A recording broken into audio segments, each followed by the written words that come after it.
Kilometre বিস্তৃত এই ধূমকেতুটি 3টি বড় ছিদ্র দিয়ে প্রতি সেকেন্ডে 3 টন পদার্থ বের করে দিচ্ছিল, যার বেশিরভাগ ছিল পানি ও কার্বন মনোক্সাইড।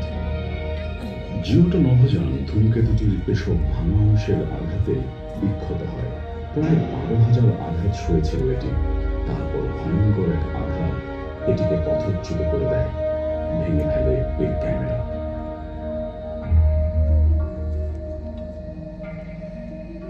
এরপর থেকে অনেক নভোযান আরো সাবধানে আরো কম সক্রিয় ধূমকেতুর কাছে গিয়েছে।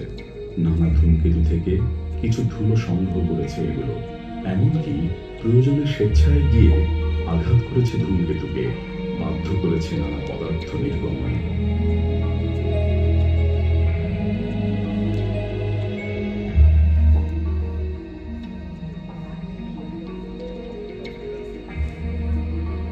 গ্যালাক্সিটা তাই না? জিওটোর পর সবচেয়ে কঠিন ও ঝুঁকিপূর্ণ ধূমকেতু অভিযানটি শুরু হয় সেই 2004 সালে। সে বছরের মার্চে ইউরোপীয় মহাকাশ গবেষণা সংস্থা রোজেটা নভোযান উৎক্ষেপণ করে। এটি এর ধূমকেতু লক্ষ্যে গিয়ে পৌঁছায় 2014 সালে। মজার বিষয় হলো, রোজেটা ফিরে নামে একটা ছোট অনুসন্ধিৎসু রোবট বয়ে নিয়ে যায়। 2014 সালের নভেম্বরে এটি ধূমকেতুটির কেন্দ্রে নামে।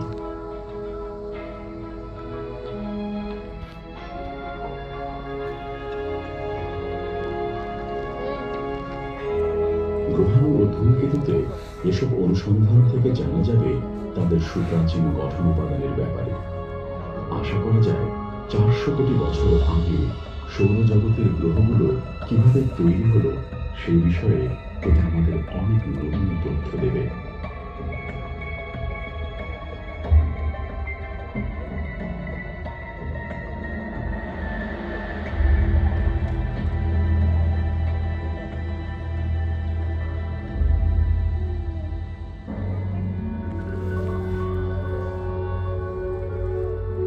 মঙ্গল অভিযান চালাতে গিয়ে যত রোবট নষ্ট হয়েছে, আর কোনো গ্রহের ক্ষেত্রে তা হয়নি। বিশেষ করে রাশিয়ানরা ছিল দুর্ভাগা। 2011 সালে তাদের সবচেয়ে উন্নত মানের মঙ্গল রোবট পৃথিবীর কক্ষপথও পেরোতে পারেনি। এটি ডিজাইন করা হয়েছিল মঙ্গলের চাঁদ ফোবসের পৃষ্ঠে নামার জন্য। এই উপগ্রহটিই হতে পারে নিকট ভবিষ্যতে মানুষ অবতরণের সম্ভাব্য জায়গা।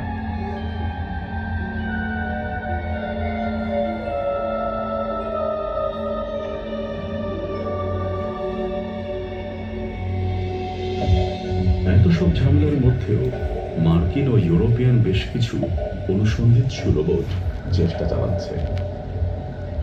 2012 সালে যুক্তরাষ্ট্র সফলভাবে কিউরিওসিটি নামে সবচেয়ে বড় ও উন্নত মানের রোভার নামায় মঙ্গলে। উদ্দেশ্য ছিল মঙ্গল অভিযানে নতুন দিগন্ত উন্মোচন ও ধীরে ধীরে মঙ্গলে মানব অভিযান চালানোর প্রস্তুতি নেওয়া।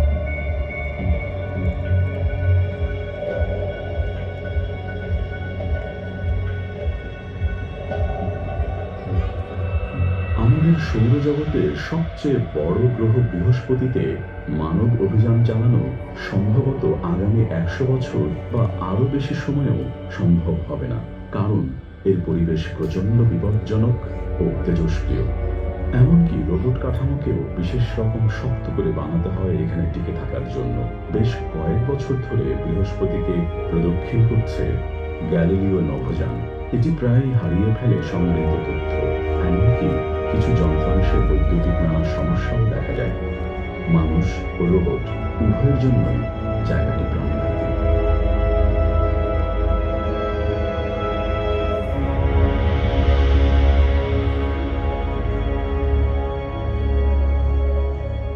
তবে বৃহস্পতির অন্যতম বিশাল চাঁদ ইউরোপায় হয়তো কোনো ধরনের প্রাণ থাকতে পারে। বিজ্ঞানীদের ধারণা, এর বরফ পৃষ্ঠ ঢেকে রেখেছে এক মহাসমুদ্রকে, যে মহাসমুদ্রে পুরো পৃথিবীর সব মহাসাগরের চেয়ে বেশি পানি আছে। 2020 থেকে 2030-এর মাঝের সময়টুকুতে ইউরোপা হবে বিভিন্ন রোবট অরবিটার ও ল্যান্ডার নভোযানের লক্ষ্য। দেখে মনে হয় বিশাল কোনো প্রপেলার বা পাখা। জুনো প্রয়োজনীয় বিদ্যুৎ উৎপাদনের জন্য ব্যবহার করে হাইটেক সৌরকোষ। বহু দূর বৃহস্পতিতে যখন সূর্যের আলো পৌঁছে, পৃথিবীতে আসা সূর্যরশ্মির তুলনায় তা 25 গুণ দুর্বল হয়ে পড়ে। 2011 সালে উৎক্ষেপিত জুনো বৃহস্পতির কক্ষপথে পৌঁছে 2016 সালে। আশা করা যায় এটি গ্রহটির বায়ুমণ্ডল, পরিবেশ ও দানবাকৃতির এই গ্রহটির উৎপত্তি সম্পর্কে আমাদের জ্ঞানের জগতে বিপ্লব ঘটিয়ে দেবে।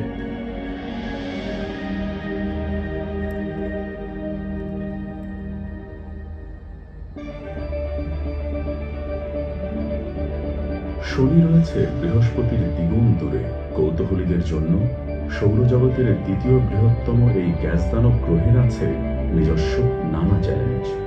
সেই 2004 সাল থেকে শনিকে প্রদক্ষিণ করছে অন্যতম বড় ও বেশ উন্নত মানের এক রোবট যান। মিনিবাস আকারের এই ক্যাসিনি নভোযান এই দানব গ্রহ ও এর 60-এর অধিক চাঁদ নিয়ে গবেষণা করছে।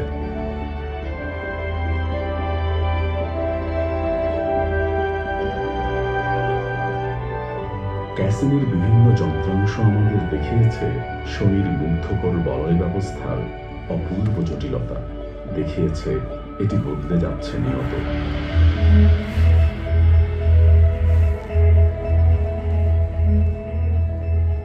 এসব বলয় পৃথিবীর চারদিকে থাকলে ছড়িয়ে থাকত পৃথিবী থেকে চাঁদের দূরত্বের প্রায় 1/3 পর্যন্ত, অথচ এরা মাত্র 10 মিটার দূর। শনির ছোট বড় চাঁদগুলোর আকর্ষণে এই ট্রিলিয়ন ট্রিলিয়ন বরফ কণা প্রতিনিয়ত বিভিন্ন অবস্থানে থেকে নানা রকম আকৃতি নিচ্ছে। এর একটি চাঁদ এনসেলাদুস। ধারণা করা হয় এটি একটি বলয়কে নিচ পৃষ্ঠের পানির ঝর্ণা থেকে নির্গত বরফ দিয়ে ভরে ফেলেছে। এনসেলাদুস আর দানব চাঁদ টাইটান শনির মুঠোয় থাকা অন্যতম মুগ্ধকর উপগ্রহ। 1980 সালে ভয়েজার 1 বুধের চেয়েও আকারে বড় শনির চাঁদ টাইটানের কাছে যাওয়ার জন্য দূরের গ্রহগুলো ভ্রমণের সুযোগ বিসর্জন দিয়েছে। ভয়েজারের ক্যামেরা দেখেছে টাইটানের পৃষ্ঠ বেশ ঘন, বায়ুমণ্ডলে মোড়া। তবে এর অন্যান্য যন্ত্রপাতি আমাদের দেখিয়েছে এই বায়ুমণ্ডল মূলত নাইট্রোজেনে তৈরি। এর ওপরে আছে ঘন হাইড্রোকার্বনের প্রলেপ।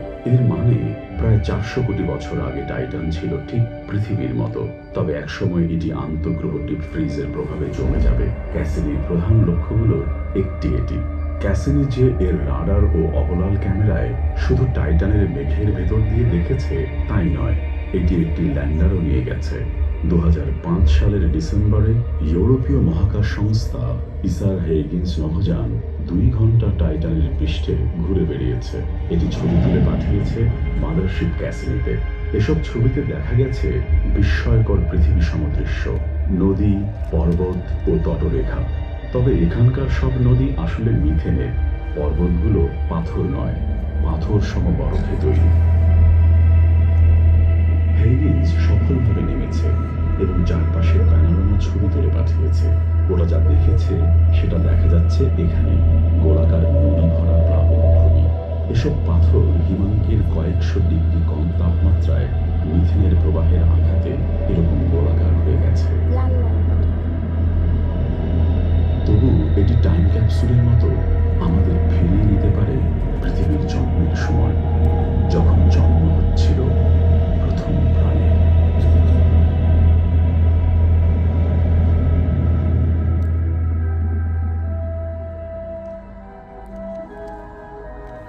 এরকম আরেকটি টাইম ক্যাপসুল আবিষ্কৃত হয় 2015 সালের জুলাইতে, যখন নিউ হরাইজন নভোযান গিয়ে পৌঁছে প্লুটো ও শ্যারনে।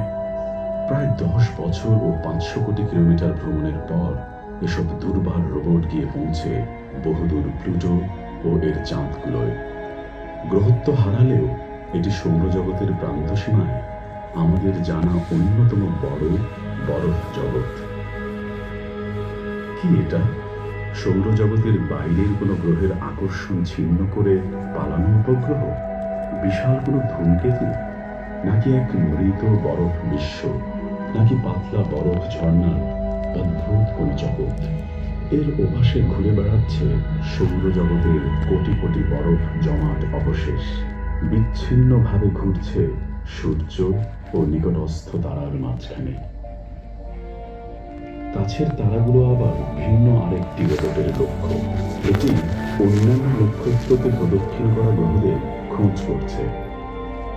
সময়ের সাথে দূর তারাদের আলো কিভাবে বদলে যায় তা ভালো করে পর্যবেক্ষণের মাধ্যমে বহু দূরের অজানা কোনো বিশ্বের অস্তিত্ব ও কক্ষীয় গতি শনাক্ত করা সম্ভব।